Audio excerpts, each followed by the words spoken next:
Di dunia yang kejam bernama sepak bola, tak semua klub ditakdirkan untuk jadi juara.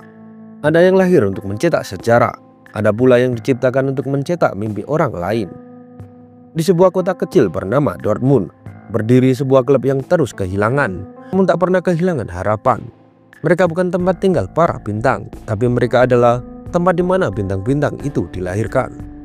Inilah kisah tentang Borussia Dortmund, tentang luka yang terus dibayar dengan cinta, tentang kutukan yang berubah jadi identitas, dan tentang tembok kuning yang tak pernah hancur meski dunia terus mencoba merobohkannya. Selamat datang di rumah para pemimpi, rumah yang terlalu hangat untuk ditinggalkan, tapi terlalu kecil untuk menahan mimpi yang semakin besar.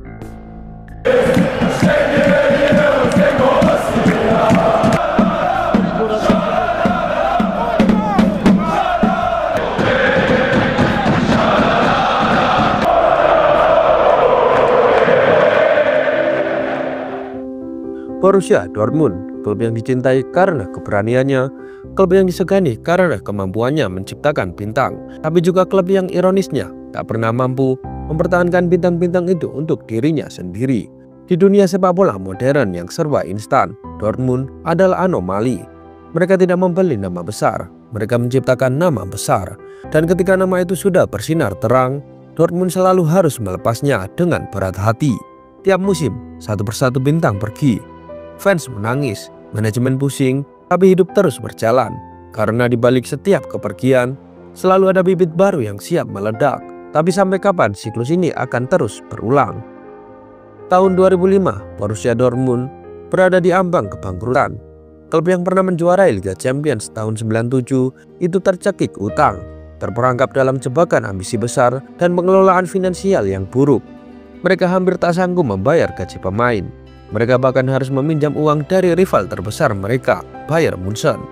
Ironi, pasti. Tapi dari titik terendah itulah Dortmund memulai perjalanannya yang baru. Mereka sadar satu hal, mereka tak akan pernah bisa bersaing secara finansial dengan klub-klub elit Eropa.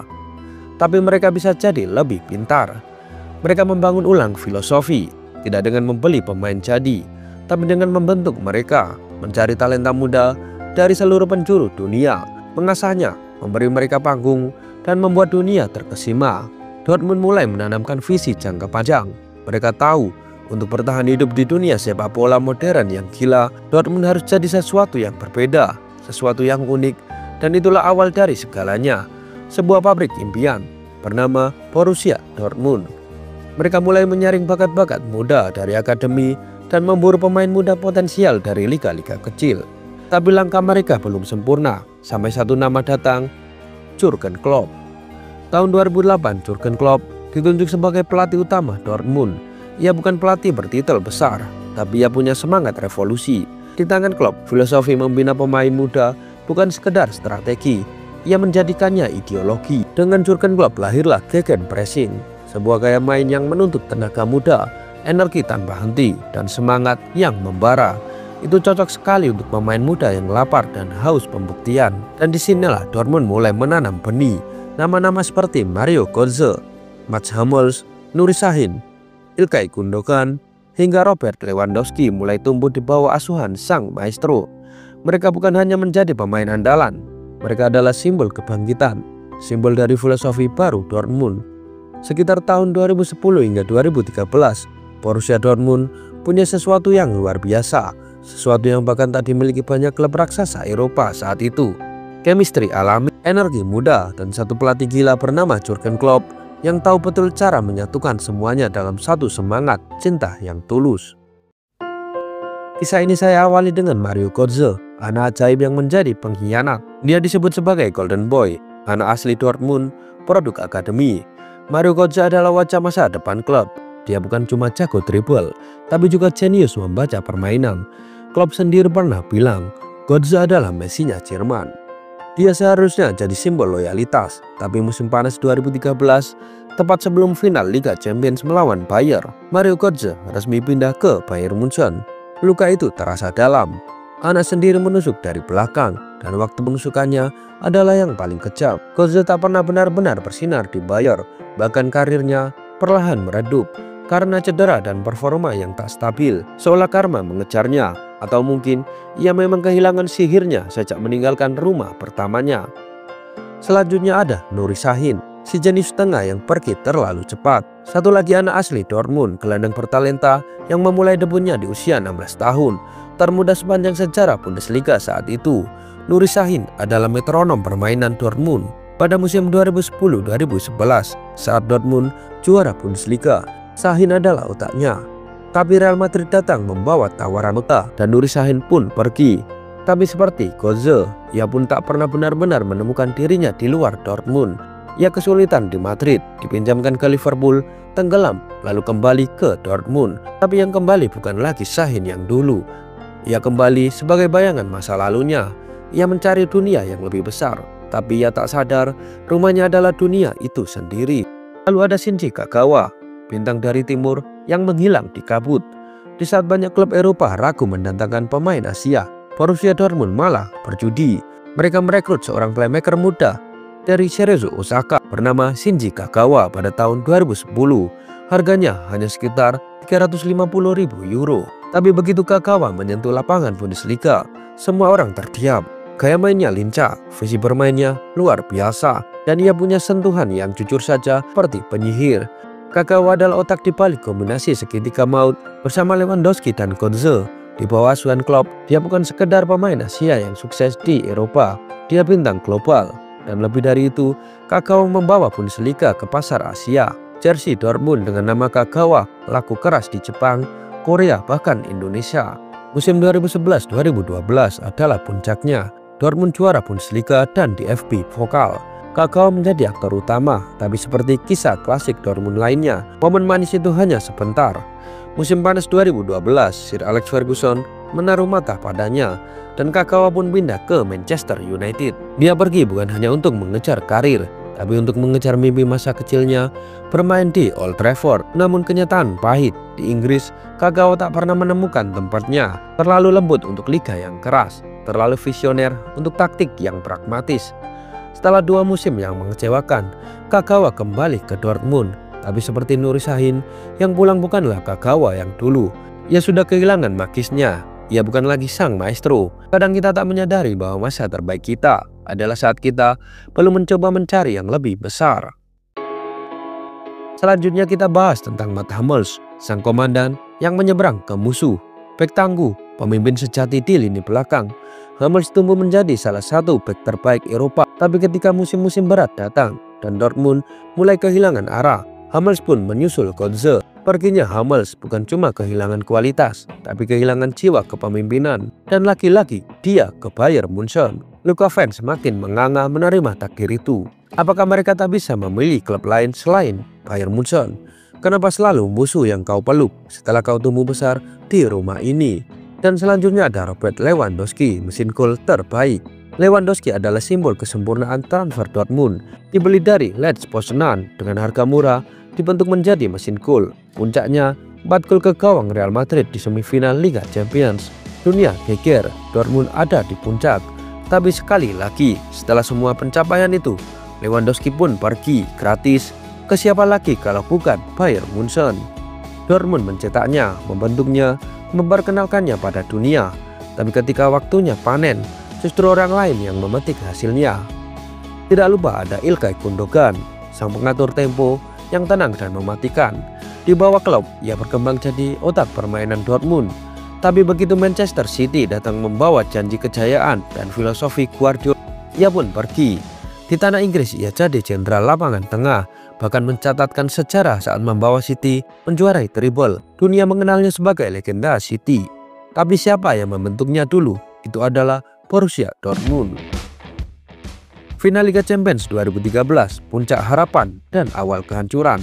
Di Stadion Wembley, final Liga Champions antara Dortmund dan Bayern. Ini seharusnya jadi hari kebangkitan. Hari Dortmund membuktikan bahwa mereka bisa melawan dominasi. Tapi takdir berkata lain. Bayern menang, Dortmund kalah, dan setelah itu satu persatu pemain pergi. Götze, Lewandowski, Hummels, Gundogan, semuanya lenyap. Generasi emas itu tak pernah menua bersama. Mereka seperti bunga yang dipetik terlalu cepat sebelum mereka mekar sepenuhnya.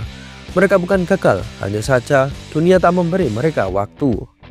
Klopp pergi pada tahun 2015, tapi filosofi yang ia tanam tetap hidup. Dortmund telah menjelma menjadi pabrik bintang terbaik di Eropa.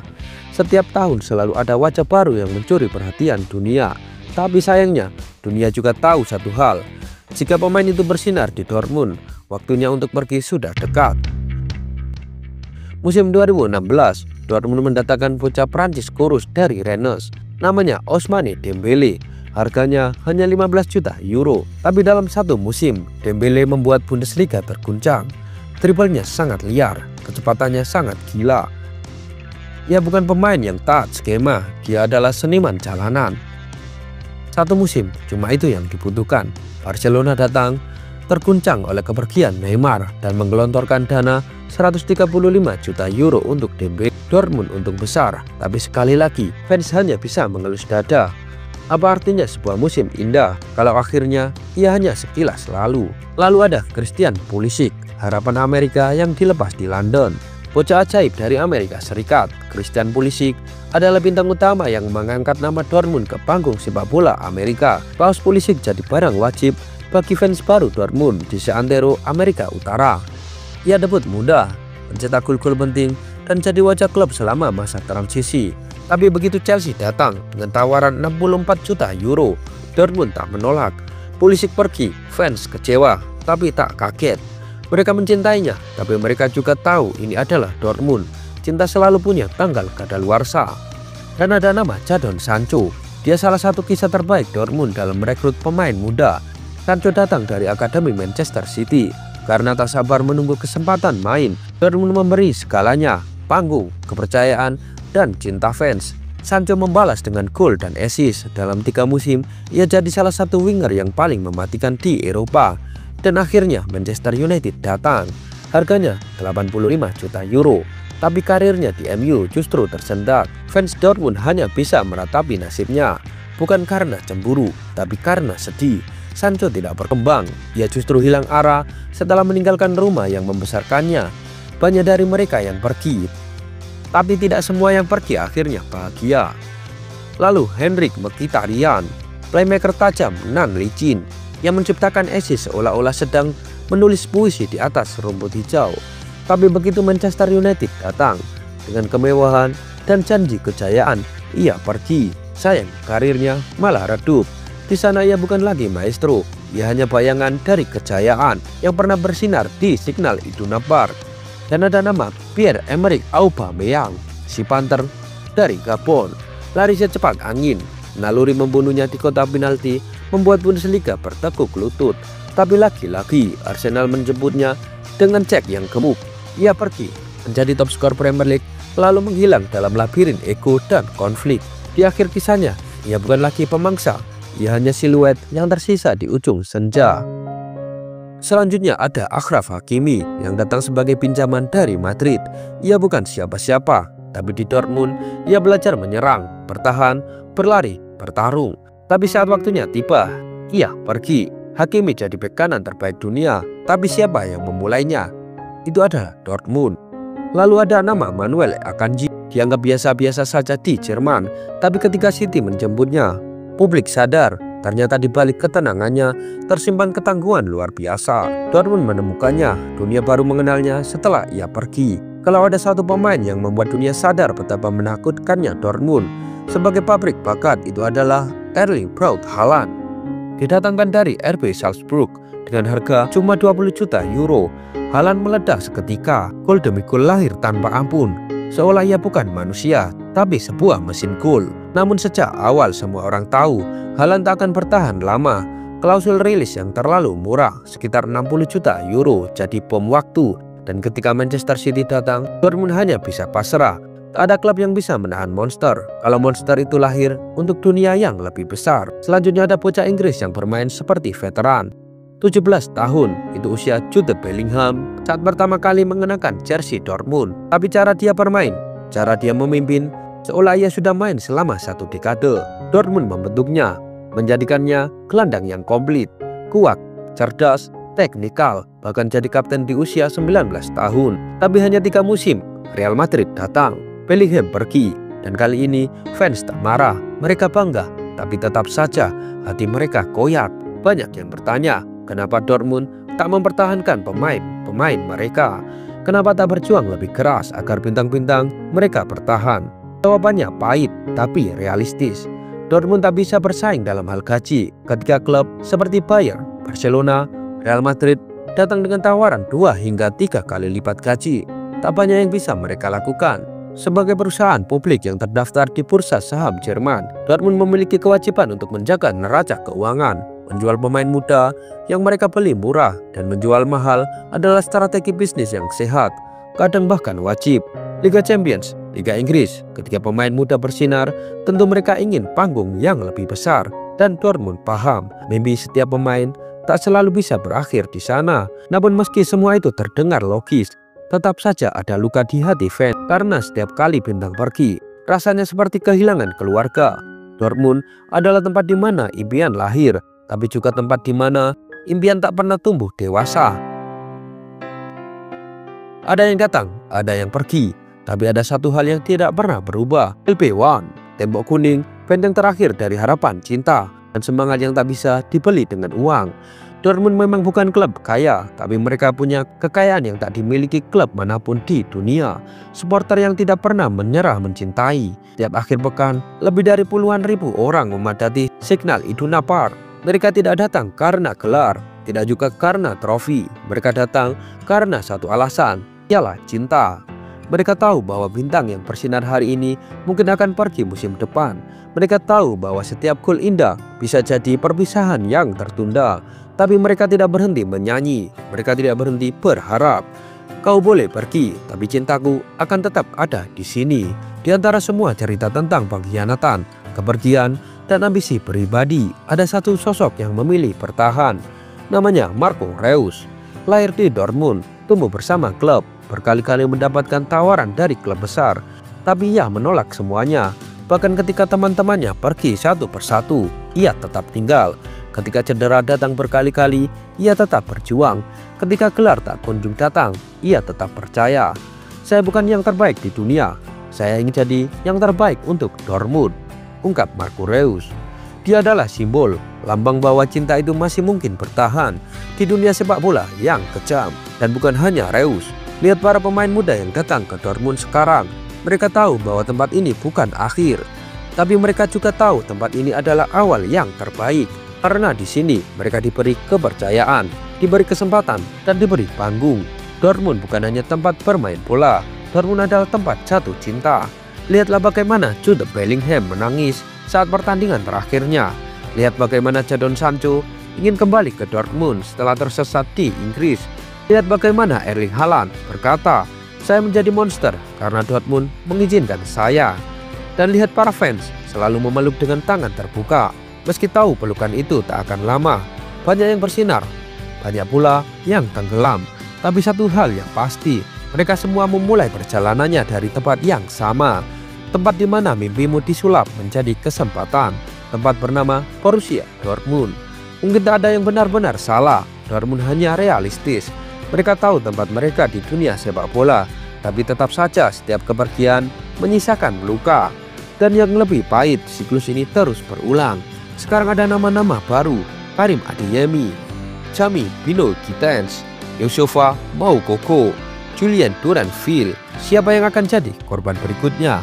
Mereka datang dengan senyum, pergi dengan ambisi, dan di antara keduanya ada Borussia Dortmund yang diam-diam patah hati, tapi tetap tersenyum karena mereka tahu dari awal ini bukan tentang memiliki. Dortmund tak pernah memaksa siapapun untuk bertahan, tapi mereka juga tak pernah berhenti memberi segalanya saat seseorang memilih tinggal. Karena buat mereka sepak bola bukan cuma soal trofi dan angka, tapi soal proses, soal keberanian untuk bermimpi. Bahkan ketika tahu mimpi itu mungkin akan direbut dunia, dan dunia memang terus merebutnya. Satu persatu mereka pergi, yang muda, yang haus akan panggung besar, yang ingin menaklukkan dunia. Tapi kalian tahu apa yang paling menyakitkan? Bukan karena mereka pergi, tapi kadang karena mereka hampir selalu lupa gimana semuanya dimulai. Mereka tahu musim depan akan sama, akan ada lagi pemain muda, akan ada lagi harapan, akan ada lagi perpisahan. Tapi tembok kuning akan tetap berdiri. Karena selama masih ada mimpi yang ingin diwujudkan, Dortmund akan tetap jadi rumah pertama para legenda. Dan ketika semua lampu dunia padam, mungkin satu-satunya cahaya yang tersisa adalah dari Stadion Signal Iduna Park yang tak pernah berhenti percaya pada mimpi.